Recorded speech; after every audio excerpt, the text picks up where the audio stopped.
Long last ചെയ്യുന്ന spread ആവാത്ത അതായത് സ്മച്ച് പ്രൂഫ് ആയിട്ടുള്ള ഐലൈനേഴ്സ് നമ്മൾ എല്ലാവരും യൂസ് ചെയ്യാറുണ്ട്. എനിക്ക് തോന്നുന്നു ഐലൈൻ ചെയ്യാൻ തുടങ്ങിയ സമയം തൊട്ട് നമ്മൾ ഡാസ്ലറിൻ്റെ ഐലൈനേഴ്സാണ് കൂടുതലും യൂസ് ചെയ്തിട്ടുള്ളത്.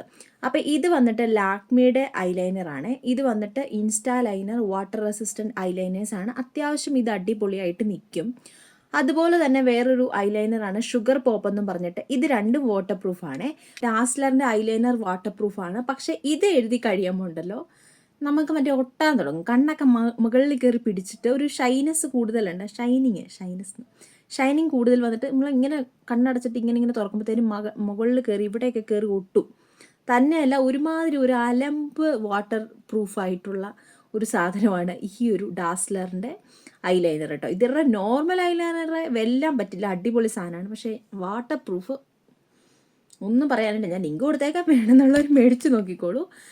നമ്മുടെ ലാക്മിയുടെ ഈ സാധനം അടിപൊളിയാണ്. ഞാൻ ഇതുപോലെ ആയിരിക്കും എന്ന് വിചാരിച്ചിട്ടാണ് ഇത് മേടിച്ചത്. പക്ഷേ എനിക്ക് പണി കിട്ടി. ഈ ലാക്മിയുടേതിൻ്റെ പ്രൈസ് വരുന്നത് 99 രൂപയാണ്. ഡാസ്ലറിൻ്റെതിൻ്റെ പ്രൈസ് വരുന്നത് 99 രൂപയാണ്. ലാക്മിയുടേതിൻ്റെ പ്രൈസ് വരുന്നത് കുറച്ചും കൂടി കൂടുതലാണ്. പക്ഷേ ഓഫർ ഉണ്ടാവും. നമ്മൾ MRP പ്രൈസ് നോക്കി ഷോപ്പിൽ നിന്ന് മേടിച്ചാൽ മാത്രമേ പൈസ ആ ഒരു ഇത് വരത്തുള്ളൂ. അല്ലെങ്കിൽ നമുക്ക് ഓഫർ ഉണ്ടാകും എപ്പോഴും. ഷുഗർ പോപ്പ് എന്ന് പറഞ്ഞാൽ എനിക്ക് ഈ 3 എണ്ണത്തിൽ എൻ്റെ ഫേവറേറ്റ് എന്ന് പറഞ്ഞാൽ ഷുഗർ പോപ്പാണ് കേട്ടോ. കുറേ നാൾ നിൽക്കുന്നത് ഇതാണ് കേട്ടോ. അപ്പോൾ ഞാൻ എല്ലാത്തിൻ്റെയും ലിങ്ക് കൊടുക്കുന്നുണ്ട്. വേണമെന്നുള്ളവർ മേടിച്ചോളൂ കേട്ടോ.